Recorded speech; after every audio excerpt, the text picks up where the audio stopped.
Hello and welcome to Game Token Watch with me, Jon Jordan.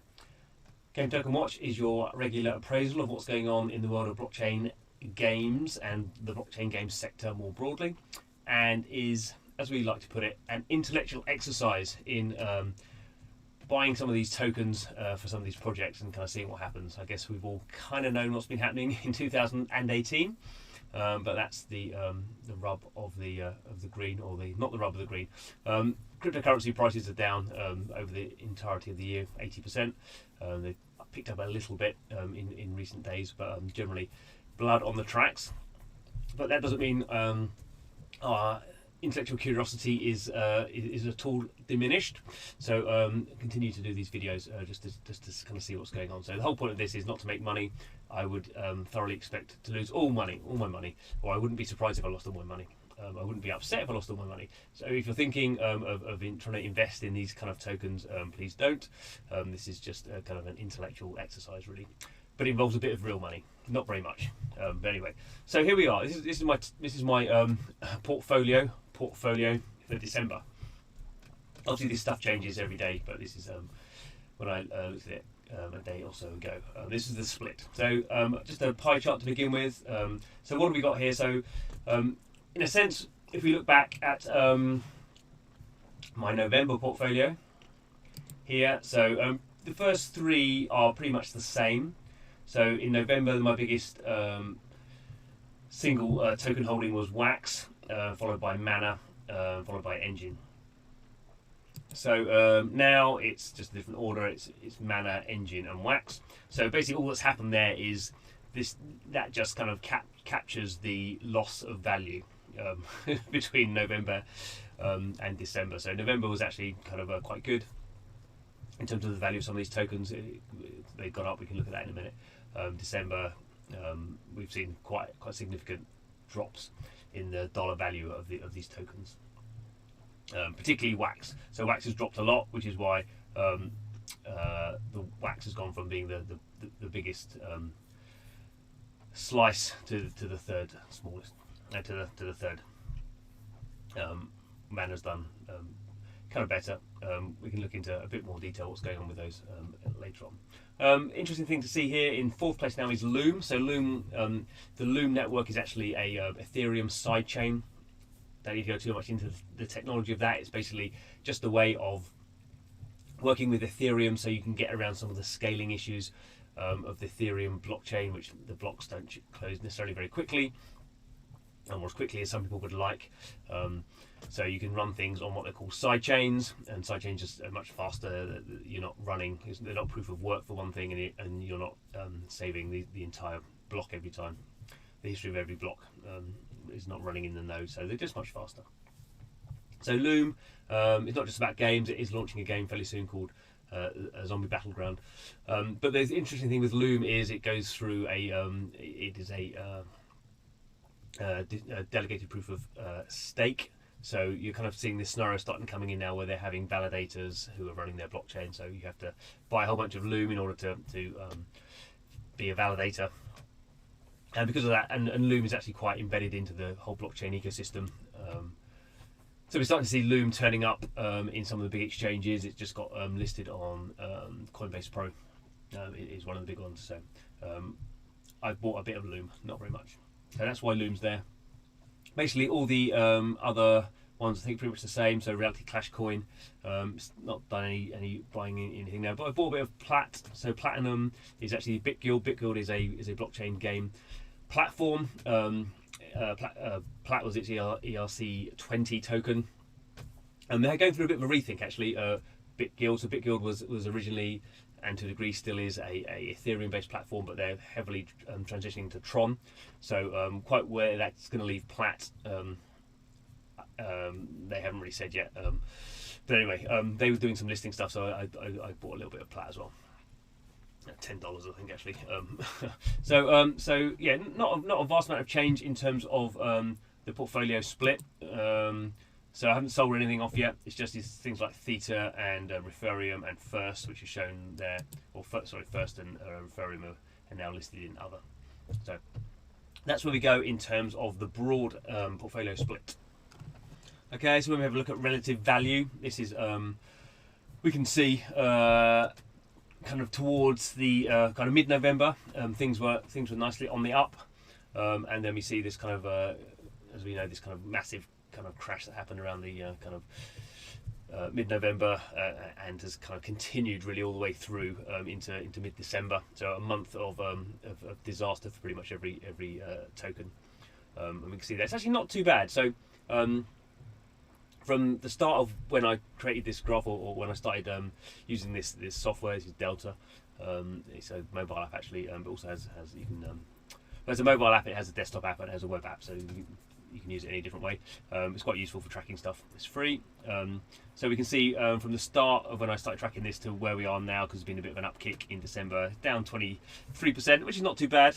Obviously down much higher from the peak there in mid-November. But as I say, by the by, I think one thing this does is kind of interesting for me at least is for the blockchain game stuff. I mean, obviously it's massively influenced by what's going on with things like, you know, particularly Bitcoin and Ethereum. A lot of these projects are still ERC20 tokens, even if the projects are not going to run on Ethereum itself. But it does seem to me, I mean, we'll wait and see what happens in future months. It does seem to me that the game side of things is a bit less fragile than some of the other sectors. We haven't really seen anything in the game sector that has gained scale yet. But even people outside the game sector are talking about how games will be in it, will be a good use case for wider adoption of blockchain.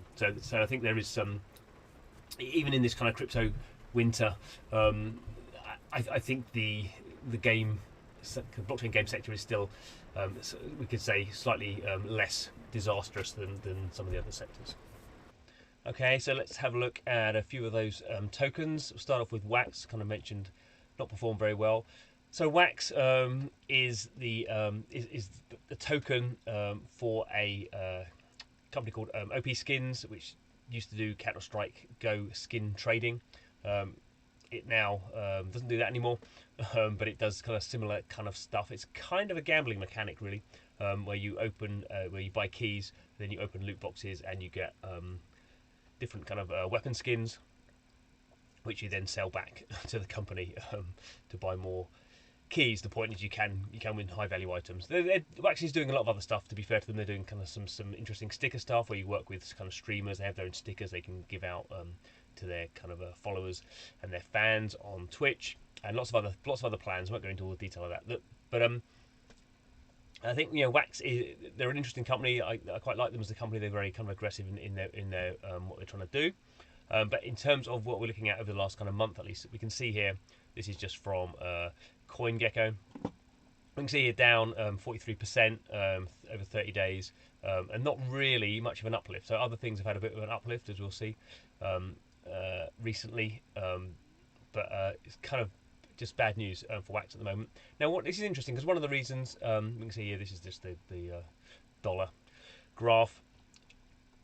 So we can see up to the it was actually peaking up to the 12th of November. So if this went back, they're not been live for a year. But this went back further, it would seem quite positive.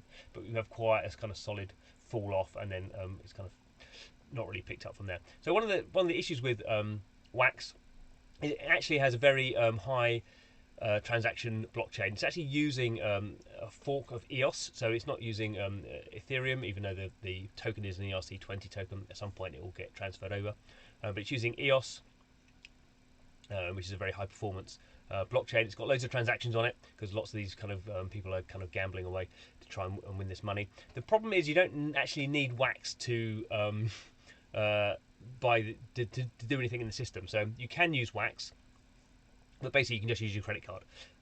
So it's kind of one of these interesting kind of blockchain systems where it uses the fact that you can use fiat currency to give it great scale, and it's proven it has great scale. But at the moment, at least, and it still is early stages for WAX, so I'm certainly not writing them off. But at the moment, there's no reason really to buy WAX because there's no utility in it. You can spend WAX, but there's no reason to do it. And certainly when you see this sort of kind of change of price, or even this sort of volatility, it doesn't make any sense when you can just use dollars. So that's the big thing for WAX at the moment. It's proven it's got users, but no one's actually using the token. So I think there is a slight amount of disillusionment about that. We'll start to see something, I think, in the new year. They're going to go. They're going to kind of sort out what they're doing. I think with their tokens, probably in Q2 of 2019. So until then, probably still see a lot of volatility, or just be driven by kind of sentiment and speculation rather than any kind of hard facts, which happens for most of these blockchain tokens anyway. Let's be fair. But yeah, WAX has not had a good month.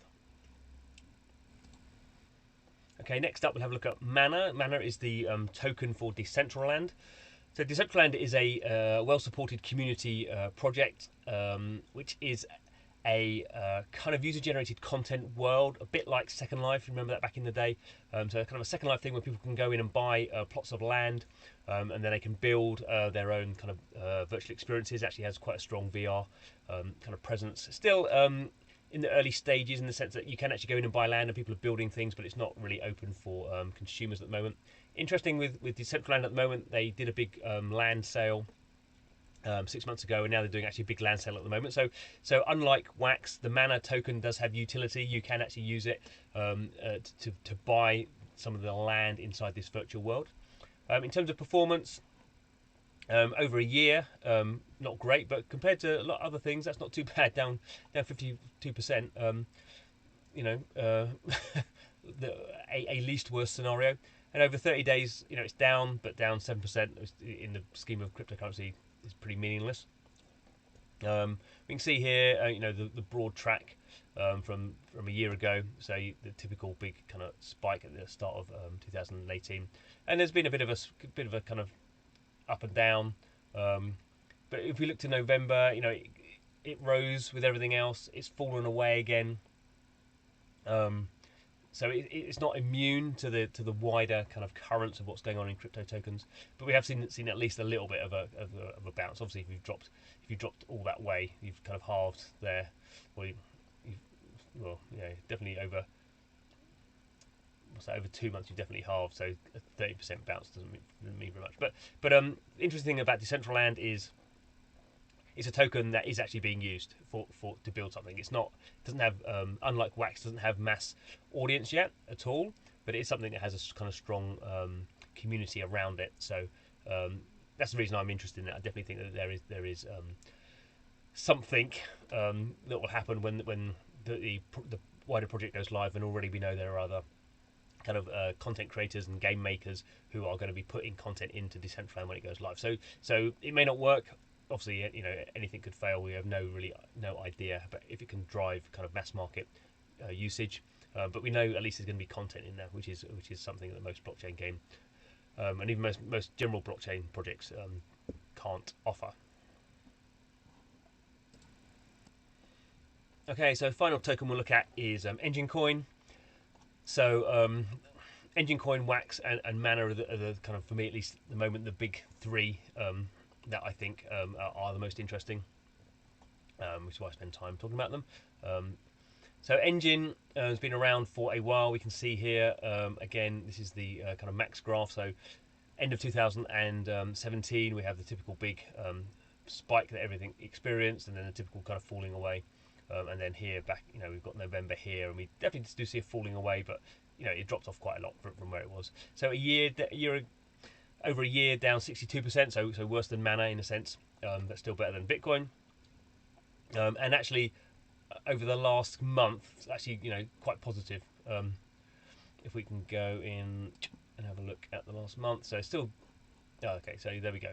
So hit bottom round here, kind of the end of November, but since then it's been pretty steady going up. So I'm not sure there's any great underlying reason for that. So what's interesting with Engine is trying to be kind of a almost like a technology platform.